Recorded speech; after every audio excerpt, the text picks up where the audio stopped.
प्रत्येक द्रव्य का स्वभाव प्रति समय उत्पाद व द्रव्य रूप रहना है। यानी कि उसी समय उत्पाद, उसी समय व्यय और उसी समय एक ध्रुव, एक टंकोत कीर्ण ज्ञायक भाव उसी समय स्थिर रहता है, अपरिणामी रहता है, परिणाम होने के काल में भी अपरिणामी रहता है। आत्मा की इच्छा से हाथ का हलन चलन नहीं होता कि आत्मा ने इच्छा करी और हलन चलन हुआ, जबान चली, आइज ब्लिंक हुई, ये आत्मा की इच्छा से नहीं होता। हाँ, आत्मा उस समय आइज ब्लिंक करने का, और हालांकि ये आइज ब्लिंक भी आत्मा की इच्छा से नहीं होती, ये उन पुद्गल परमाणुओं की अपनी तत्समय की योग्यता है। उन पुद्गल परमाणुओं के इस हाथ में जितने भी पुद्गल परमाणु हैं उनकी तत्समय की योग्यता है। उस समय इस जबान के पुद्गल परमाणुओं की तत्समय की योग्यता है, और उसी समय बोलने का भाव ऐसा जीव को आता है। ऐसा निमित्त नैमित्तिक संबंध है। लेकिन ये जबान चलती है, इसमें आत्मा का कुछ लेना देना है, ऐसी तो बात है नहीं। ये आंखें मचकती हैं, इसमें आत्मा का कुछ लेना देना है, ऐसी बात भी नहीं है। अरे आप नहीं चाहते हो तब भी तो आइज ब्लिंक करती है ना, आप नहीं चाहते हो तब भी तो दिल धक धक करता है। आप नहीं चाहते हो, आप रोक कर दिखाओ ना दिल की धड़कन, आप रोक कर दिखाओ आइज का ब्लिंक करना अपने आप से, नहीं हो पाएगा। तो ये बात सिद्ध होती है कि आइज का ब्लिंक करना हो, दिल की धड़कन करना हो, ऐसे ही जितने भी पुद्गल परमाणु आपके शरीर में हैं, क्योंकि ये शरीर तो खुद एक पुद्गल परमाणुओं का घन पिंड है, ऐसे ही उनकी प्रत्येक परमाणु की अपनी योग्यता है। एक एग्जाम्पल आता है, जैसे छिपकली होती है ना, छिपकली की जो पूंछ कट जाए तो बहुत देर तक तड़पती है, तो क्या लगता है कि अरे उसकी अभी आत्मा उसमें फंसी है। बिल्कुल सही बात है कि उस पूंछ में अभी आत्मा के प्रदेश हैं, लेकिन वो जो उसका तड़पना, उस पूंछ का ऊपर नीचे उछलना, वो उन आत्मा के प्रदेशों के कारण नहीं है, बल्कि उस शरीर के पुद्गल परमाणुओं की ऐसी योग्यता है। उस शरीर यानी उस पूंछ में जो पुद्गल परमाणु हैं उनकी वैसी योग्यता है। समझ में आया? वो आत्मा के प्रदेशों का कंपन होना हो तो उस वजह से वैसा नहीं है। लेकिन जहां पर ये बात भी सच है कि आत्मा के प्रदेश कंपित होते हैं, लेकिन आत्मा के प्रदेशों के कंपन की वजह से वो पूंछ उछली है, ऐसी बात नहीं है। दोनों में अत्यंता भाव है। आत्मा के प्रदेश यानी आत्मा और उस पूंछ का ऊपर नीचे उछलना, वो पुद्गल परमाणुओं की तत्समय की योग्यता, वैसा उनकी क्रियावती का एक्टिव होना। समझ में आया? तो वो आत्मा के कारण नहीं है, वो पुद्गल के परमाणुओं के कारण है। ठीक है? और जो आत्मा के प्रदेश कंपायमान होते हैं, जो वाइब्रेशन, जिन्हें हम कहते हैं स्पंदन, आत्मा के प्रदेशों का स्पंदन, वो आत्मा के कारण होता है, आत्मा के प्रदेशों के कारण होता है, बाहरी किसी पुद्गल के कारण नहीं होता।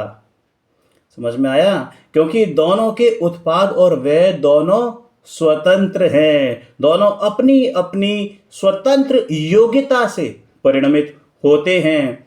उत्पाद व्यय लगातार चलता है, लेकिन अलग अलग, यानी आत्मा में आत्मा का उत्पाद व्यय है और उन पुद्गल परमाणुओं में पुद्गल का उत्पाद व्यय है।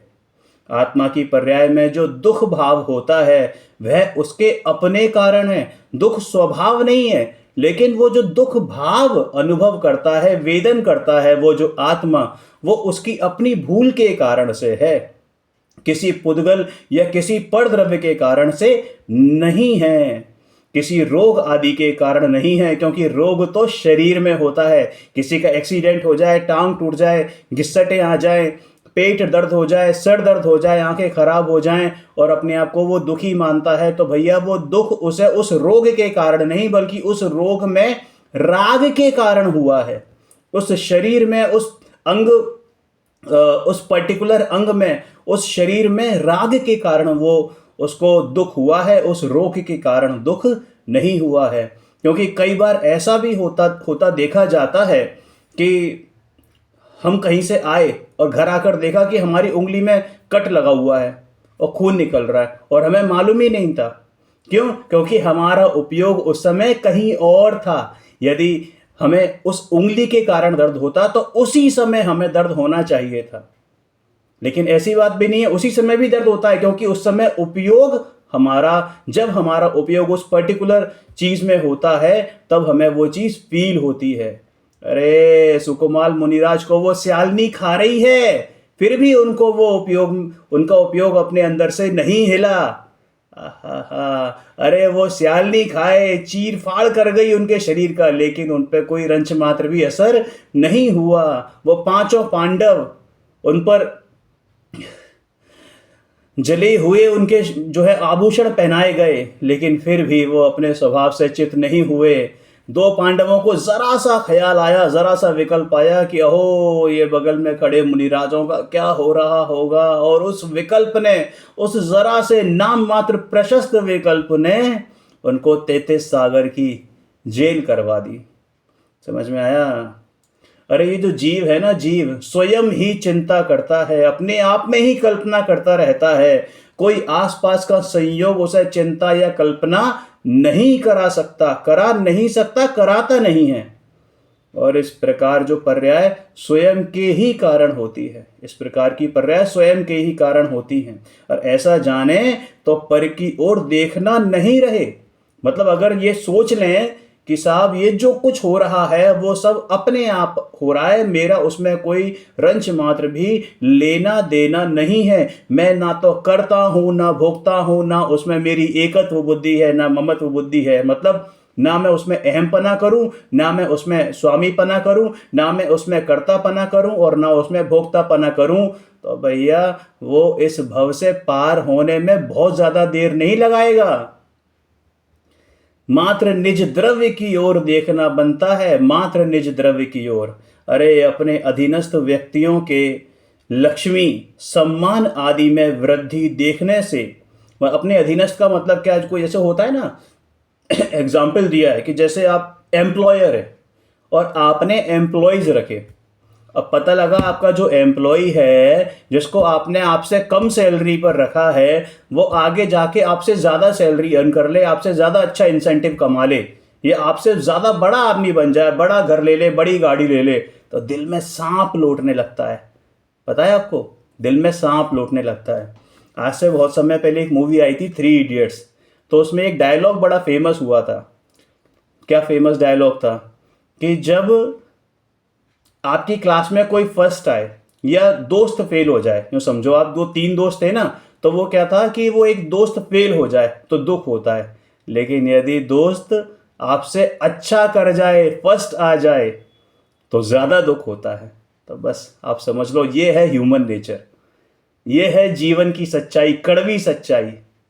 अरे जो बात आप दूसरों के लिए सोच रहे हो सकता है कोई आपके लिए भी यही बात सोच रहा होगा। समझ में आई बात? और ये जो है किस लिए, किस कारण, मतलब भले ही जो फर्स्ट आया है या जो फेल हुआ उसको मालूम भी ना हो कि मेरा दोस्त मेरे बारे में ऐसी बात सोच रहा है, लेकिन हम नाहक नाहक ही, बिना बात ही ये सोच सोचकर दुखी हुए जा रहे हैं, दुखी हुए जा रहे हैं। ये ईर्ष्या, ईर्ष्या इतनी खतरनाक चीज है इस विश्व में। मतलब ईर्ष्या मतलब मान कषाय। श्रीमद जी कहते थे यदि ये मान कषाय इस मनुष्य भव में ना होती तो यही मोक्ष होता। ये मनुष्य भव इस मान कषाय में ही मारा जाता है, इस मान कषाय में, इस ईगो में मारा जाता है। ये जो आज का विषय है ना, ये सिर्फ इसी वजह से है कि भैया अहमपना करना है तो अहंकार कहीं और मत कर, अहंकार अपने अंदर कर, इस निज गायक भगवान आत्मा में कर, वहां मान कर, उसको मान, अपना मान, वो मान, कषाय रूप नहीं, यथार्थ रूप से मान। समझ में आया? ये जगत के पदार्थों का जो उत्पाद व्यय है, उसमें यह बेवकूफ जीव, ये मूढ़ जीव घाल मेल करके अपने ऊपर आकुलता का भार ओढ़ लेता है। वास्तव में प्रत्येक द्रव्य के उत्पाद व्यय स्वतंत्र, स्वाधीन पूर्वक उसके ही कारण से होते हैं, उसमें वो हेर फेर कर नहीं सकता। अरे एक पर्याय को इधर से उधर नहीं कर सकता। यदि इसमें ताकत है तो भैया पहले बूढ़ा और फिर जवान होके देखा, या बच्चा होके देखा। ये सिस्टम से ही क्यों चल रहा है कि पहले से अब भ्रूण होगा, उसके बाद फिर बच्चा पैदा होगा, बच्चे के बाद किशोर बनेगा, किशोर के बाद फिर प्रौढ़ बनेगा, प्रौढ़ के बाद फिर बूढ़ा बनेगा। समझ में आ रही बात?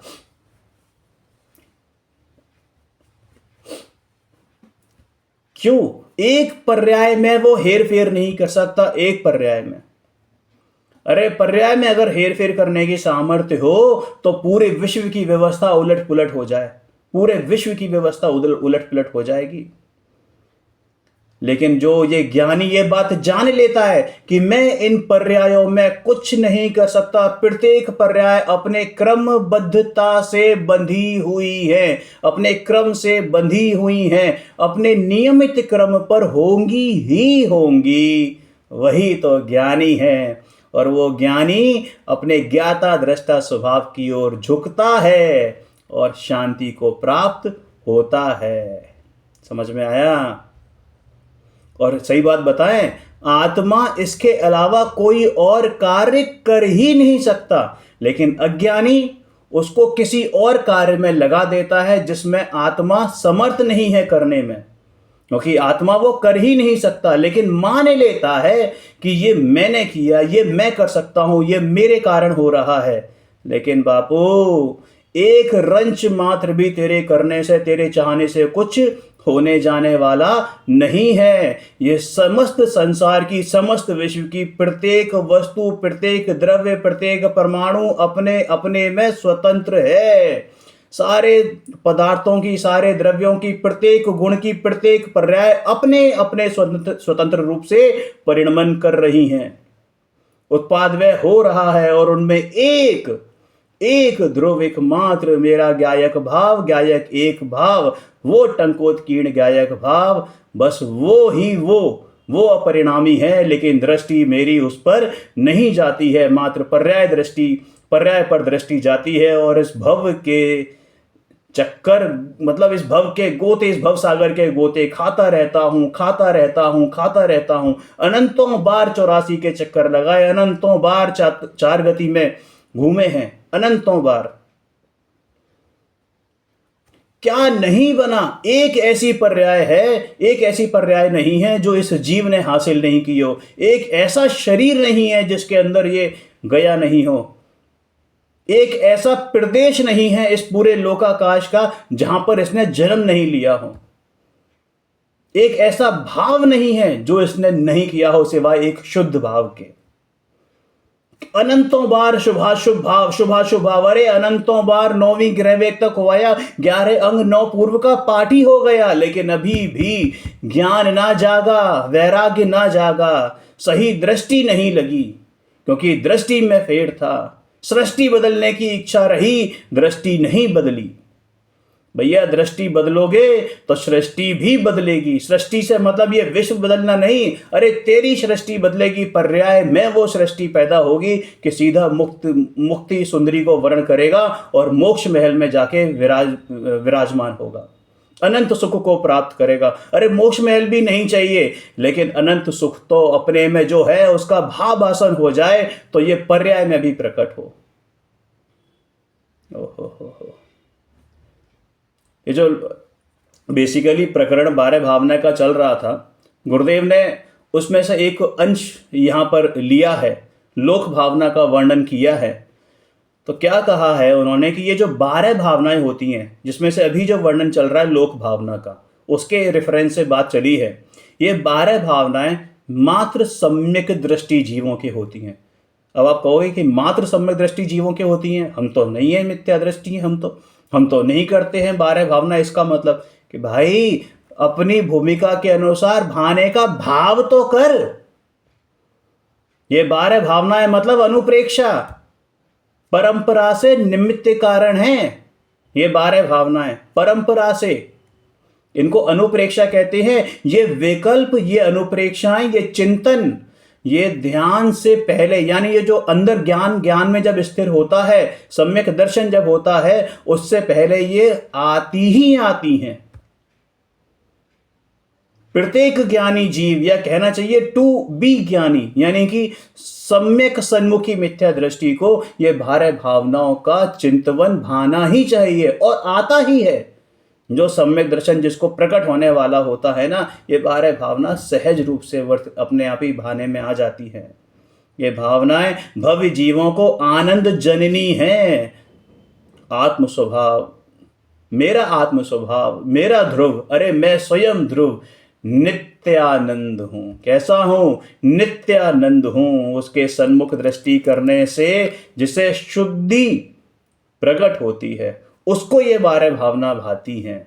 उस जीव को निमित्त बुद्धि, उस जीव की निमित्त बुद्धि क्या हो गई है? उड़ गई है। अरे भाड़ में जाए, तेल लेने गई, हमें क्या मतलब है ऐसी बुद्धियों का। वर्तमान में जो पुण्य पाप की बुद्धि है, वर्तमान में जो परद्रव्यों में अहम बुद्धि है, वर्तमान में जो परद्रव्यों के प्रति ममत्व बुद्धि है, कर्तत्व बुद्धि है, भोक्तत्व बुद्धि है, सब सारी बुद्धियां, जितनी भी मिथ्यात्व रूपी बुद्धियां हैं, सारी की सारी उड़ के उड़नछू हो गई हैं। अरे उसे तो अब त्रिकाल शुद्ध कारण परमात्मा, ये कारण शुद्ध जीव एक रूप नित्यानंद स्वरूप का ही अवलंबन वर्तता है। समझ में आया?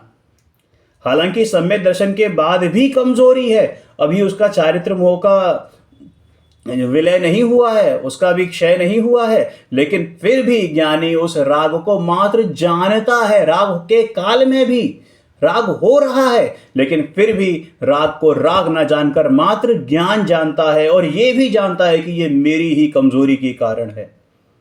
लेकिन ये भी जानता है कि वो चारित्र मोही नहीं है, अपना काम कर रहा है, और मैं अपना काम करूं, मैं अपना कार्य करूं। उसकी रुचि नहीं है, वह पर की अवस्था अपने अधीन नहीं मानता। जो भी पर्याय क्रमबद्ध होने योग्य है वही होती है, और इसका उसे 100% दृढ़ विश्वास है, अटूट श्रद्धान है। क्योंकि राग तो एक समय मात्र का है, उसका अभाव करूं ऐसी इच्छा होती है, परंतु उससे लाभ मानने वाला तो मिथ्या दृष्टि है। देखो, समय दृष्टि के ये भाव आता भी है कि हाँ देखो ये राग है, उसका अभाव होना चाहिए, लेकिन वो राग को दृष्टि में करके उसका अभाव नहीं करता। क्योंकि जो राग को दृष्टि में करके उसका अभाव करने लगेगा ना, तो राग 3 काल में नहीं, क्या है 73 नंबर की गाथा समय सार जी की, खुली है, देखो सामने ही रखी है। मैंने खोला इसलिए कि इसको प्राकृत में पढ़ेंगे। अहमेको खलु शुद्धो डिम्बम ओडाण दंसड़ समग्गो तम ही ठियो तच्चित्तो सव्वे देखयम रेमी। मैं एक हूँ, मैं शुद्ध निर्मम। मैं एक हूँ, मैं शुद्ध निर्मम, ज्ञान दर्शन पूर्ण हूँ, स्थित लीन निज में ही रहूं, सब आश्रमों का क्षय करूं। तो भैया ये आश्रमों का क्षय, आश्रमों की ओर दृष्टि करने से, राग की ओर दृष्टि करने से, या ये जिद पकड़ने से कि मुझे राग का भाव करना है, राग का भाव करना है, राग का भाव करना है, मैं ये पुरुषार्थ करूं तो राग का भाव होगा, मैं ये पुरुषार्थ करूं तो राग का भाव होगा, ऐसे राग का भाव कभी हो नहीं पाता। एकमात्र एक को पकड़ के बैठ जा, एकमात्र एक को पकड़ के बैठ जा, उसी में लीन हो जा, उसी की उपासना कर, उसी में एकासन कर। कौन? इस निज ज्ञायक भगवान आत्मा में स्थित लीन निज में ही रहूं, स्थित लीन निज में ही रहूं, और सब आश्रमों का क्षय करूं। सारे आश्रम अपने आप क्षय को प्राप्त हो जाएंगे। देखो भैया, बात सिर्फ इतनी सी है, 2 चीजें याद रखनी है, वस्तु स्वातंत्र्य और अकर्तावाद। जैन दर्शन का मूल सिद्धांत है वस्तु, जैन दर्शन नहीं, विश्व दर्शन का। प्रत्येक वस्तु स्वतंत्र है, और प्रत्येक परमाणु, प्रत्येक वस्तु, प्रत्येक जीव, प्रत्येक गुण किसी दूसरे का कर्ता नहीं है। और तो और गाथा नंबर 320 में आया है, शायद 320 ही है। क्या कहते हैं कि एक समय पे तो ये भी मानना चाहिए कि ये पर्याय भी अपने कारकों से होती है, मेरे कारण से नहीं होती है। पर्याय अपने, प्रत्येक पर्याय अपने स्वयं कारक से होती है। अगर पर्याय तेरे कंट्रोल में हो ना, तेरे कंट्रोल में हो, तो अभी के अभी तू राग की पर्याय को भगा के दिखा, सिर्फ 2 घड़ी के लिए, सिर्फ एक अंतर मुहूर्त के लिए, सिर्फ 10-15 सेकंड के लिए करके दिखा, अभी के अभी केवली, अभी के अभी स्टैम्प पेपर पर लिख के देख लो कि अभी के अभी केवली बन जाओगे। भैया केवल ज्ञान की पर्याय भी अपनी योग्यता से होगी। तेरा काम तो सिर्फ एक प्रेम करना है, सिर्फ प्रेम करना है। किससे? खुद से प्रेम करना है। आजकल लोग सेल्फी लेते हैं ना, सेल्फी, अरे ये सेल्फी है, अपने निज दर्शन करना, ये सेल्फी है। रियल सेल्फी तो ये है। देखो क्या लिखा है, मैं इच्छा करके हाथ चला सकता हूं, हाथ चलाया मैंने, हाय हाथ चला सकता हूं। अरे ऐसा मानने वाला कि ये मैंने चलाया है, ऐसा मानने वाला घोर मिथ्या दृष्टि है। क्योंकि इच्छा तो चारित्र गुण की विकारी पर्याय है। इच्छा चारित्र गुण की विकारी पर्याय है, माइंडेड है ना। उसका कार्य क्षेत्र जीव में है। क्या कह रहे हैं, क्या कह रहे हैं? देखो, ऐसा मानने वाला मिथ्या दृष्टि है, क्योंकि इच्छा चारित्र गुण की विपरीत पर्याय है। उसका कार्य क्षेत्र जीव तत्व में है। पुद्गल की पर्याय का स्वामी जीव नहीं है। पुद्गल की पर्याय का चारित्र गुण, चारित्र मोहिनी की बात नहीं है, चारित्र गुण की विकारी पर्याय है। और चारित्र गुण किसका गुण है? जीव का या पुद्गल का? ये जीव का गुण है। समझ में आई ना बात? तो मेरी इच्छा से हाथ चला नहीं, मैंने इच्छा की और उसी समय उस पुद्गल परमाणु का इस हाथ में, इस उंगली में, इस पूरे अलग प्रत्येक पुद्गल परमाणु का उस समय कहना चाहिए कि समावेश चाहिए, मतलब बैलेंस चाहिए, कंपैटिबिलिटी चाहिए। प्रत्येक परमाणु की उस समय तत्समय की योग्यता ऐसी होनी चाहिए कि जब ये हो तो सब एक साथ उठें। मेरे चाहने से नहीं होता। चाहता तो वो कोमा वाला मरीज भी है, चाहता तो वो पैरालिसिस वाला व्यक्ति भी है कि मैं करूं। अरे और तो और, कई बार यहां बैठे बैठे लगातार आपके पैर सुन्न हो जाते हैं। आप चाहते हो ना पैर उठे, नहीं उठा पाते, उठा के दिखाओ। नहीं उठा पाते, उठते हैं, गिर जाते हैं। अगर चाहने से सारे काम हो रहे होते ना दोस्त, तो ये विश्व ही नहीं होता, कोई फेल नहीं होता, सब सक्सेसफुल होते। और जब सब सक्सेसफुल होते तो फिर विश्व में कोई फेलियर नहीं होता। सारी विश्व की व्यवस्था, भैया दौर, सारी चीजें जरूरी हैं, बैलेंस होना चाहिए विश्व में, बैलेंस। ये वस्तु व्यवस्था, ये प्रकृति ही ऐसी है, ये नेचर ऐसी है। समझ में आया? ये पुद्गल की पर्याय का स्वामी जीव नहीं है। सम्यक दृष्टि की भावना ज्ञायक स्वभाव की ओर जम जाती है, तब उसको ऐसा ख्याल आता है कि ये मेरे करने से नहीं हो रहा। यह कहना चाहिए कि जब उसे ये बात दृढ़ श्रद्धा में बैठ जाती है कि इस शरीर का, इस भावों का, इन पर भावों का मैं करता नहीं हूं, इस इच्छा का भी मैं स्वामी नहीं हूं, क्योंकि ये मुझसे विपरीत पर्याय हैं। मेरा तो गुण चारित्र गुण है, लेकिन ये चारित्र गुण की विकारी पर्याय हैं। मेरे विभाव हैं, स्वभाव नहीं है, क्षण भर में नष्ट हो जाने वाली हैं।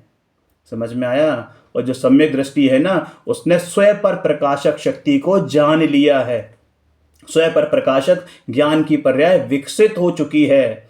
वह स्वयं पर को स्वतंत्र, स्वयं और पर को स्वतंत्र जानता है। ऐसे ज्ञानी को ये 12 भावनाएं होती हैं। उसे भूमिका अनुसार राग आता अवश्य है, लेकिन वह भावना नहीं है, क्योंकि भावना तो संवर का भेद है और राग आश्रव तत्व है। 3 पॉइंट्स लेके फिर वाइंड अप करते हैं। ज्ञानी जानता है, नंबर 1, निमित्त से, निमित्त से धर्म नहीं होता।